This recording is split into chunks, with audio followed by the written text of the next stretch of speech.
Latest research shows a cyber crime report is made every 6 minutes in Australia. In the latest few months, a number of major companies in Australia have been the victim of cyber attacks, including Janaea IVF, Qantas, Louis Vuitton and the United Australia Party.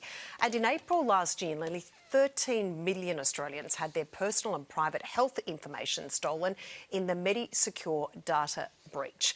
Well, Adam Murray is a former FBI special agent turned Chief Information Security Officer with Arctic Wolf, and he joins us this afternoon. Adam, thanks so much for your time. It seems there is a major cyber attack every week at the moment. Why are they increasing? Well, thank you for having me on. It's my pleasure to be here. The short answer is profit. There's so much money to be made in cybercrime. And so these criminals are targeting organizations across all sectors, including healthcare, fashion, airlines, and more, as you mentioned. And they use various tactics like ransomware and other things to steal information and make profit off it. So that's why they're doing it. So we hand over our private information, as we know, very confidential health information to these companies. What duty of care or legal requirements do they have to keep that data safe? So around the world, different governments have different rules for them to protect this information. We certainly have those here in Australia as well. So they do have a duty of care, and which is why I think we're seeing more reports of these, because part of that duty of care is if they get breached, they have to report it.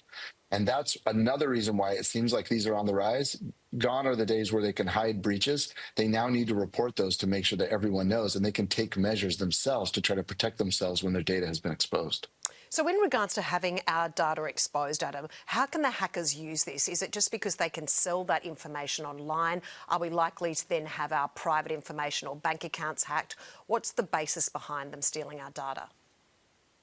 Yeah, you nailed it on both of those things. So they can use it for identity theft. They can use it for financial fraud. They can invade your privacy. If it's login credentials, so username and password, they will try that against every single account that's out there, because if you've reused a password, they'll try to find an account that used that password and get on there.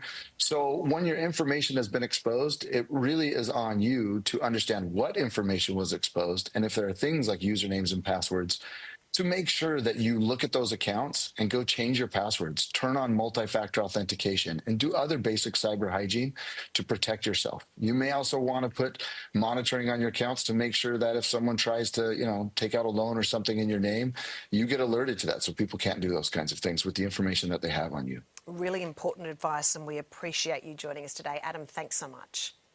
Thank you very much.